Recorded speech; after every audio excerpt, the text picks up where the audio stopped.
It's amazing how quickly a relationship can go from warm and comforting to cold and distant.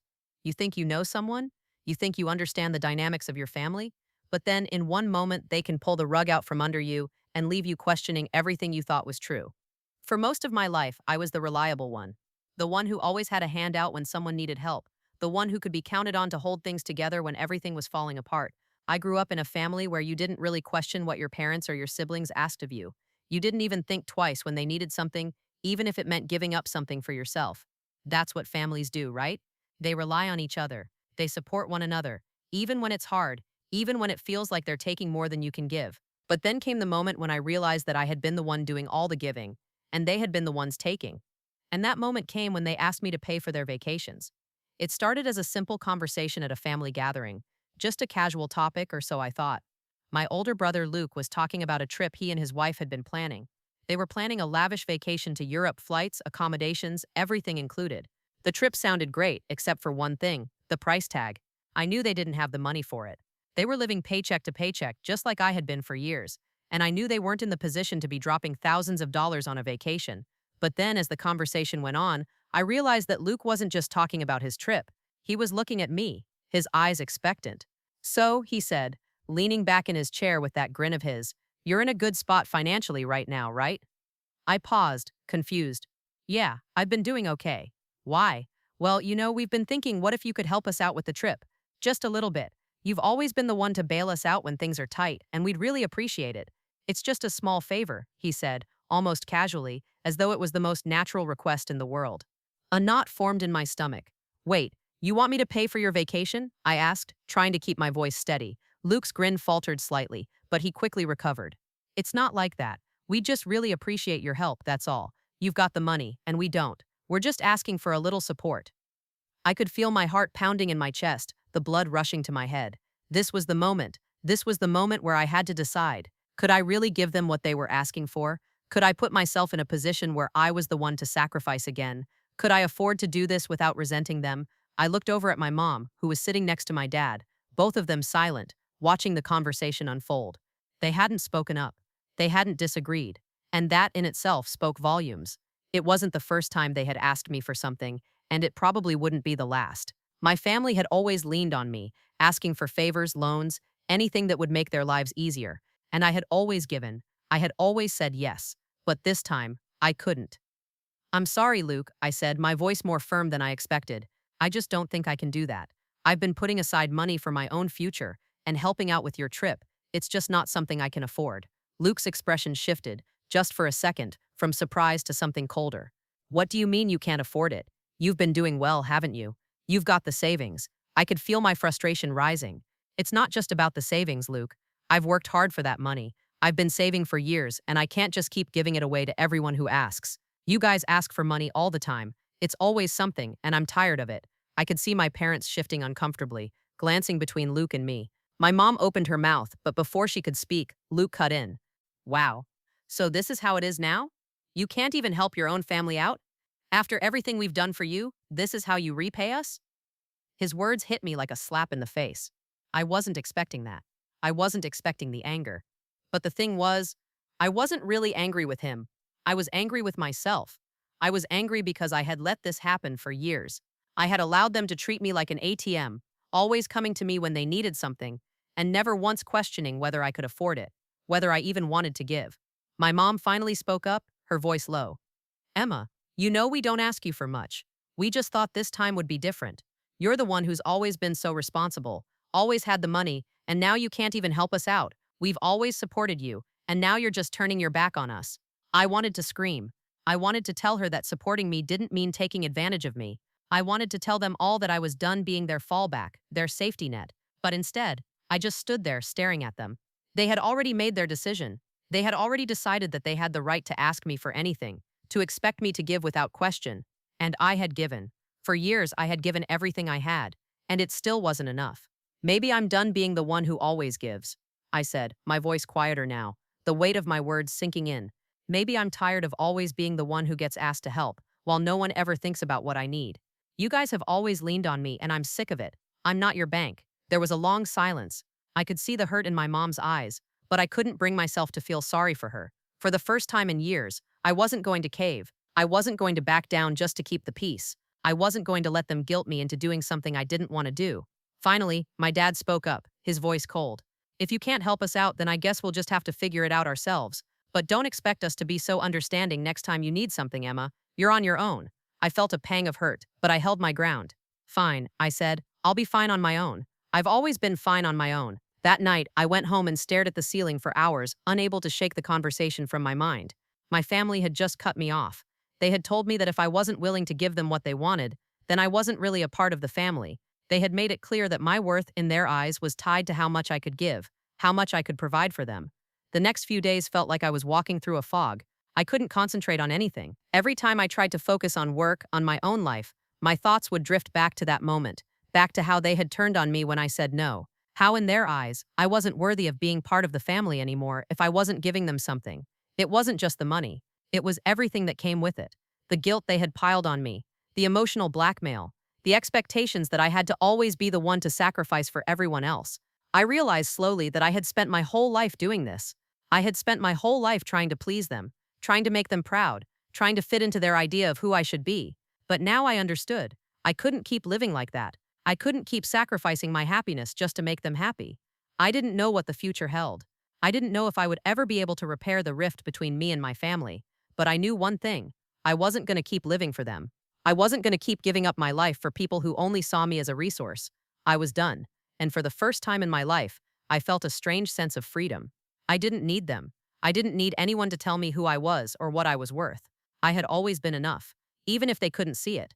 The days after my confrontation with my family passed in a daze. I had expected them to be upset, maybe even angry, but I never imagined they would shut me out like they did.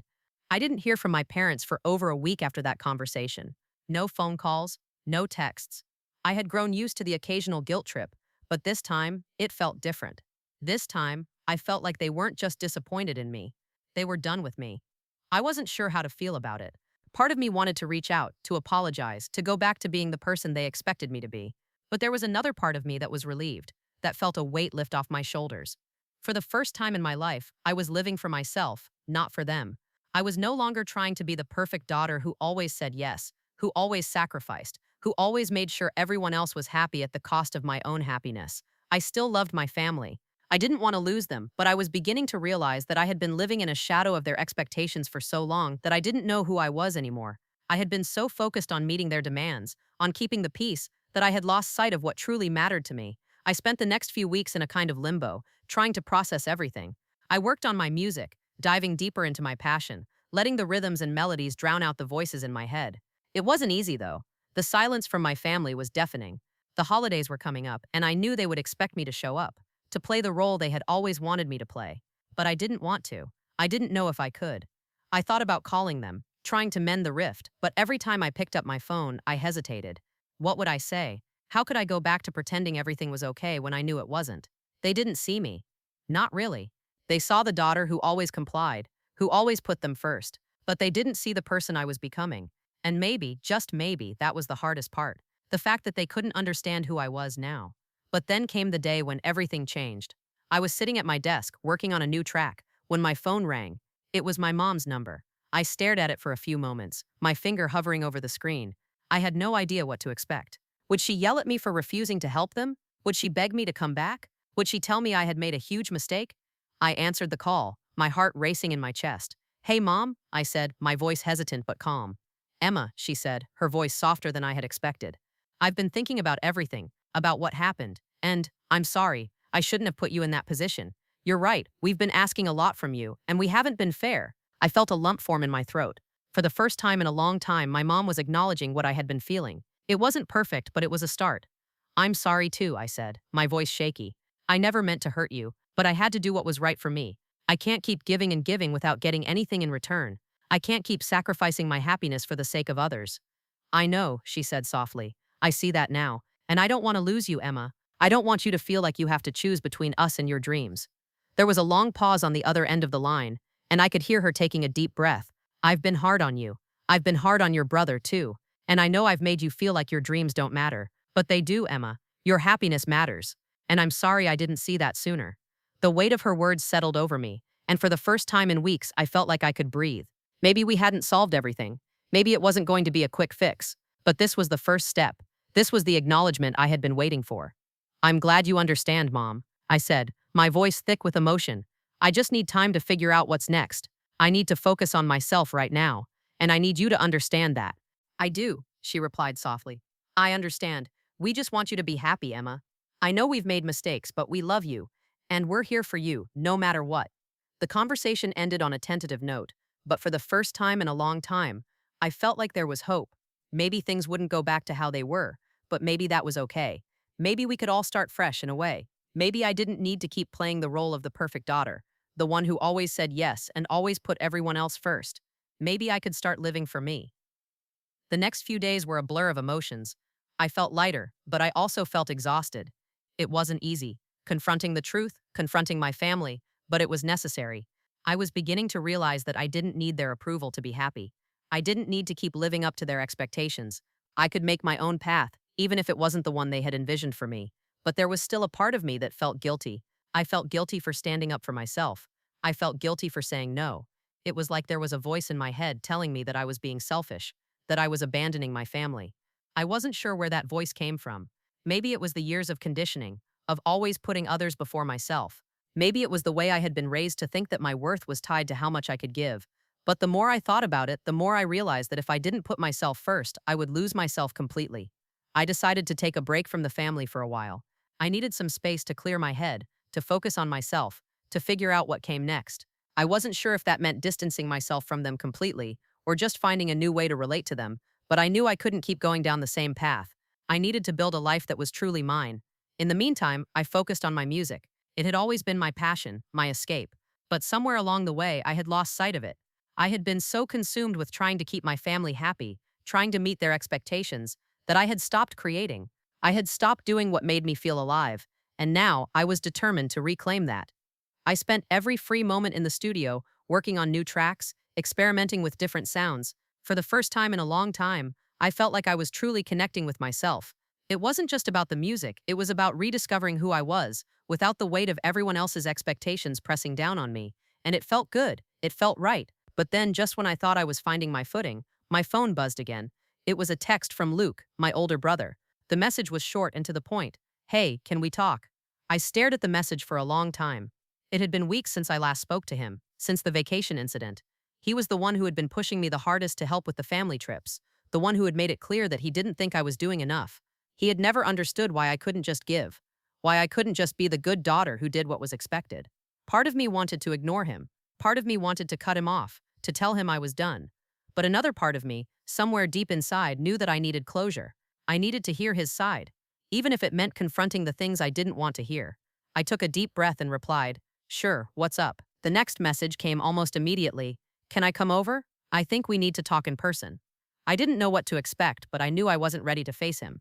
Still, there was a part of me that knew I had to. There was a part of me that wanted answers. I stood up and walked over to the window, looking out at the city below. It was getting late, the sun setting behind the buildings, casting everything in a warm, golden glow. I didn't know what the future held, but I was beginning to see that maybe, just maybe, I had the power to shape it, to take control of my own life, to stop letting others decide what I should want, what I should do. For the first time in a long time, I was ready to face whatever came next, and I was no longer afraid to stand up for myself, to say no when I needed to set boundaries with the people who had always taken me for granted.